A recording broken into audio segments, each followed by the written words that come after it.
Hello again. I'm going to read from Isaiah 50 today. Isaiah 50 would have been one of our parts of those verses, would have been reading for this coming Sunday. And it gives a prophecy of who Jesus is.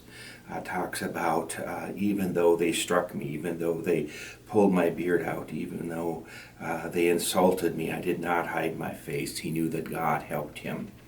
I'm going to jump ahead also to verses 10 and 11. And this talks about sitting in the darkness and how difficult that is. You see, I got a whole bunch of stuff out in front of me here today, and we'll get to that in just a minute. But I'll read these verses first.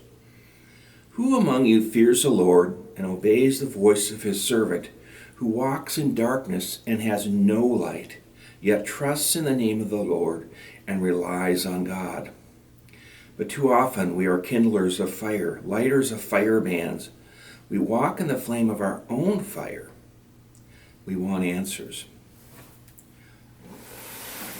I got a whole bunch of stuff, like I said, here today with me.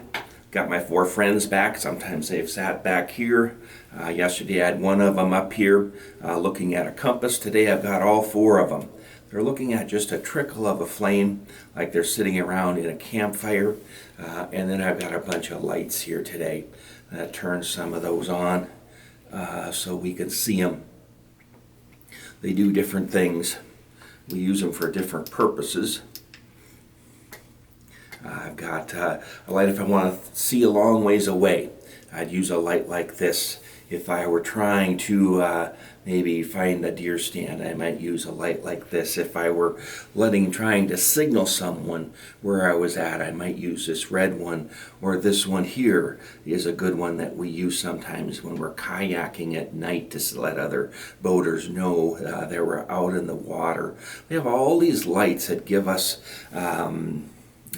light to see with, light so others can see us.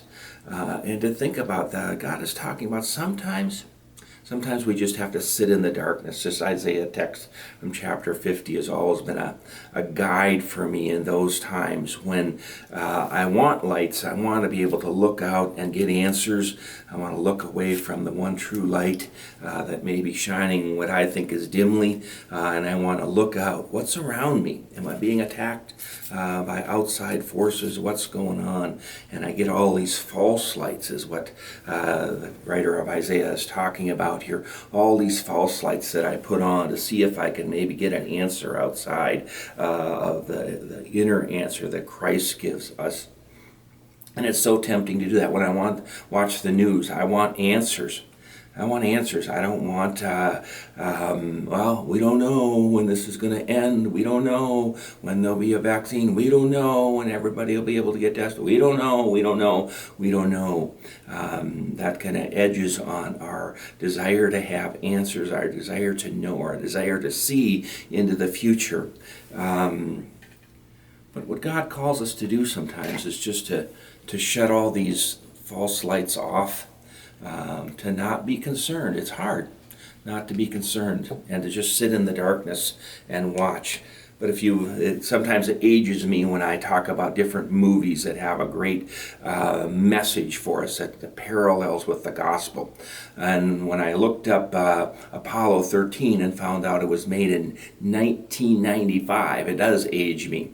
That's a long time ago for a movie. It was about the 1970 space mission Apollo 13, and we've heard that classic line that most of us remember from one of the astronauts that Tom Hanks plays the character of, astronaut Lovell. He says, "Houston, we have a problem," and we remember that. But I remember another quote from the movie, and whether this is an actual quote that he gave or not, I don't know, but he was being interviewed before he entered into that spacecraft and was going to make that mission to the moon, and he was asked, have you ever been in a tough situation, and how did you have the courage to get through that? And the Tom Hanks character responds, yes, one time I was trying to land on a aircraft carrier, and we were in a light out condition, so there was no lights on the carrier. And as I got closer and closer, things kept going wrong. My radar went out, so I had no idea where that aircraft carrier was. I couldn't use my radar. My guidance and homing system wasn't working. And I was going to take out my map and just go old school and look at a map and see if I could figure out where I was going. And my cockpit lights completely went dark, and I had nothing to go by. He said, but one thing I noticed in the darkness was that I could see the fluorescent krill, that algae that had been stirred up by the propeller of the aircraft carrier, and it was guiding me home. And I followed that in the darkness and was able to land safely on that carrier. And he said, if my cockpit lights had not went out, I might have never found that carrier. It was the darkness. It was the darkness that allowed me to see that. I've included a couple music videos today that follow this, and there are songs that many thousands of our grade school kids learned this last summer at Vacation Bible School. And they both, I think, are great, have a great message for right now.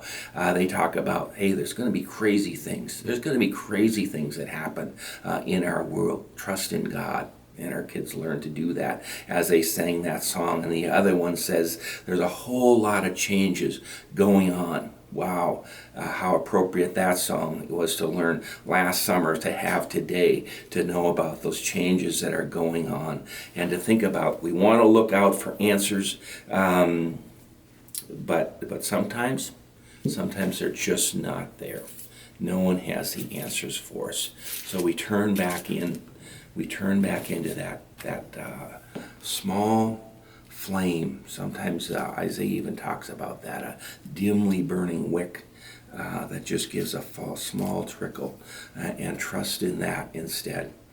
We trust in that even in the darkness.